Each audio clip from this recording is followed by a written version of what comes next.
السلام علیکم۔ غلام گردش بتا چکا ہوں آپ کو، ایک طرف حرم سرا، دوسری طرف دیوان خاص۔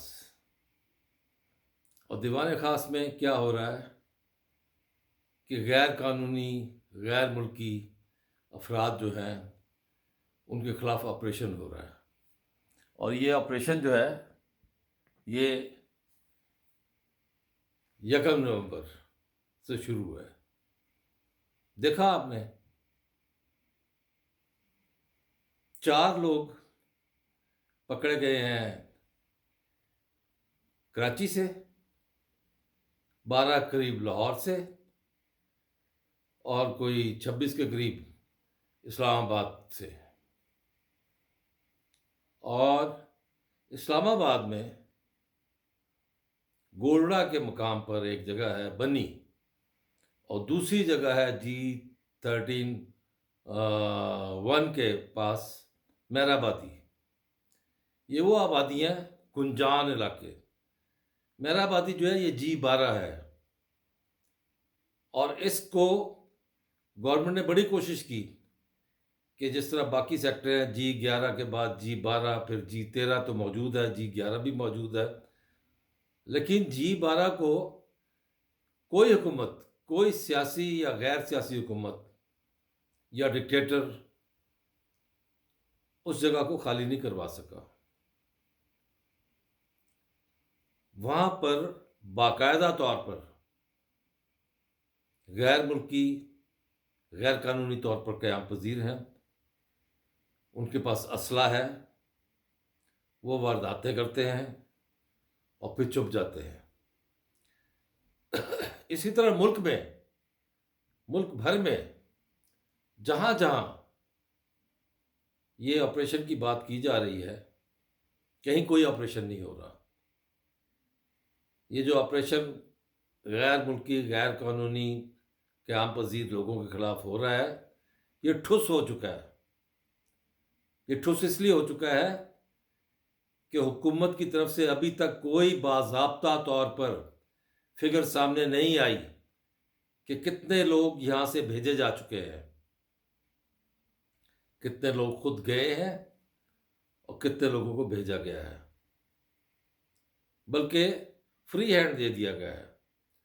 جس طرح سوچا جا رہا تھا کہ 31 اکتوبر کے بعد 1 نومبر کو بڑی پکڑ دھکڑ ہوگی اور دکھایا جائے گا میڈیا پر کہ لوگ جو ہیں یہ پکڑے گئے، یہ ان کو فلاں جگہ ان کو لے کے جایا جا رہا ہے، کہیں کوئی ایسی صورتحال نظر نہیں آئی، کیونکہ سیکورٹی ایجنسیاں بھی جانتی ہیں کہ یہ لوگ مسلح ہیں۔ اچھا، ایک اور بات، ان لوگوں کی جائیدادیں یہاں ہیں۔ جو لوگ جا رہے ہیں، آپ نے دیکھا ٹرکوں پر جس طرح ان کا سامان گٹھڑوں میں باندھ باندھ کر پھینکا گیا، اور وہ گئے ہیں خود اپنی مرضی سے۔ آپ کو کیا پتا اس گٹھڑے میں کتنے ڈالر تھے، کتنا اسلحہ تھا؟ بلکہ اسلحہ تو وہ سنا ہے کہ طالبان افغانستان کے وہ ان کو لانے نہیں دے رہے، اور یہاں وہ اسلحہ لوگوں کے ہاتھ، وہ غیر قانونی اسلحہ۔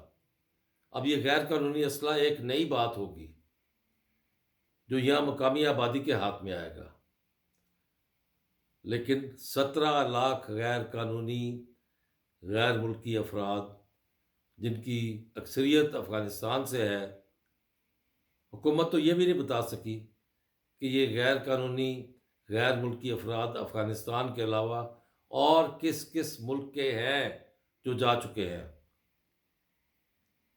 شام کے ہیں، انڈیا کے ہیں۔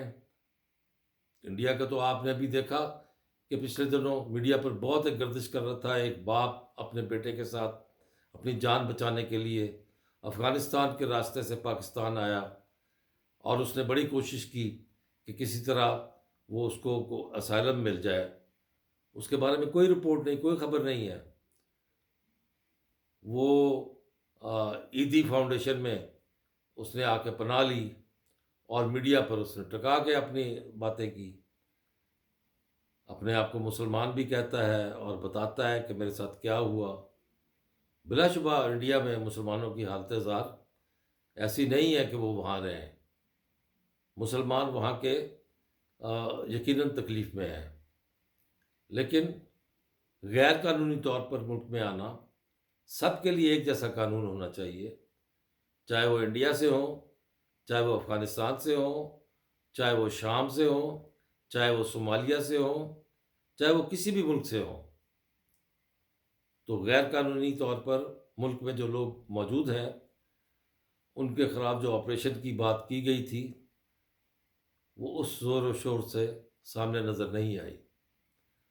تو اس کا مطلب ہے کہ یہ سوچا جا سکتا ہے کہ حکومت نے نرم گوشہ رکھا ہے، کیونکہ آپ نے سنا ہوگا کہ بہت سے افغانی 12 کے قریب چارٹرڈ فلائٹوں کے ذریعے انگلینڈ جا رہے ہیں، اور امریکہ نے بھی خاص طور پر حکومت پاکستان سے درخواست کی ہے کہ یہ کچھ افغانی جو ان کو آپ امریکہ بھیج دیں۔ یہ کون لوگ ہیں؟ یہ کیا کر رہے تھے یہاں پر؟ اگر یہ غیر قانونی طور پر مقیم تھے تو یہ کیا انگلینڈ اور امریکہ کے لیے کام کر رہے تھے؟ یقیناً ان کے لیے کام کر رہے تھے۔ اسی لیے اس وقت ہماری حکومت بڑے مؤدب انداز میں اور بہت کیا کہنا چاہیے خشوع و خضوع کے ساتھ امریکہ اور برطانیہ کی بات مان رہی ہے، اور چارٹرڈ فلائٹیں جا رہی ہیں۔ برطانیہ تو جا چکی ہیں، امریکہ کی ابھی جانی ہے۔ یہ کون افغانی ہے جن کو امریکہ اور برطانیہ پال رہے ہیں؟ انہوں نے یہاں پہ قیام کے دوران کیا کیا ہوگا؟ کبھی اس چیز کی طرف توجہ دی؟ ہماری سیکورٹی ایجنسیز تو ماشاءاللہ بہت بہت باخبر ہے۔ کیا وہ یہ بتائیں گی کہ یہ لوگ کون ہیں اور یہ کیا کر رہے تھے یہاں پہ؟ میرے خیال میں اب وقت آ گیا ہے کہ اس ملک سے کھلواڑ نہ کیا جائے۔ غیر قانونی کوئی بھی ہے، کسی بھی ملک سے ہے، اس کو نکال باہر کریں۔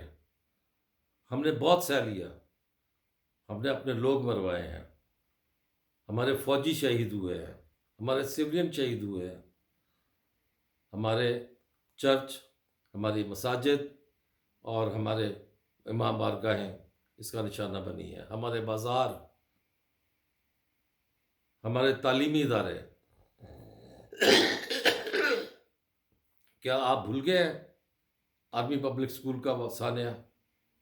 ان بچوں کو کیا جواب دیں گے آپ جو اللہ کے پاس پہنچ چکے ہیں؟ وہ پوچھ رہے ہیں کیا کیا آپ نے؟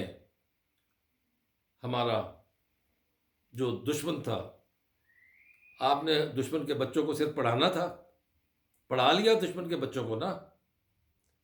دشمن کے بچوں کو پڑھاتے پڑھاتے وہ تو دہشت گردی کی یونیورسٹی میں پی ایچ ڈی کر گئے، اور ہم وہیں کے وہیں کھڑے ہیں۔ یہ کون لوگ ہیں؟ یہ کون سے ذہن ہیں جو دشمن کے بچوں کو پڑھاتے ہیں؟ اپنے بچے مرواتے ہیں اور دشمن کے بچوں کو پڑھاتے ہیں۔ خدا کا خوف کریں، چھوڑ دیں یہ ساری چیزیں، اس ملک کا خیال کریں، اپنے کھیل تماشے بند کر دیں۔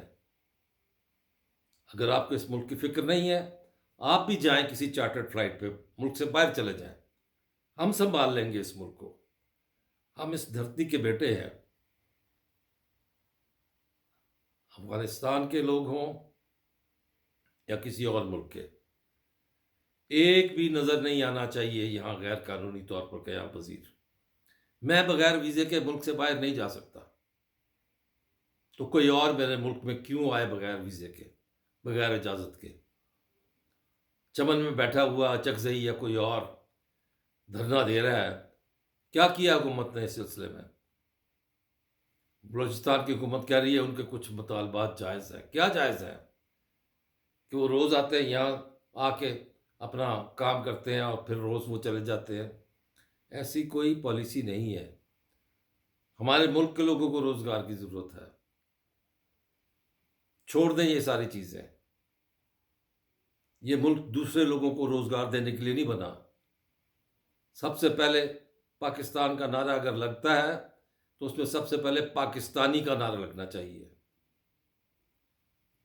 آپ میری بات سے متفق ہیں یا نہیں؟ اپنی رائے ضرور دیجیے گا. چینل کو سبسکرائب کیجیے گا. پسند آئے تو لائک کیجیے گا اور دوستوں کو شیئر کیجیے گا. بڑی نوازش. اللہ نے کے بعد.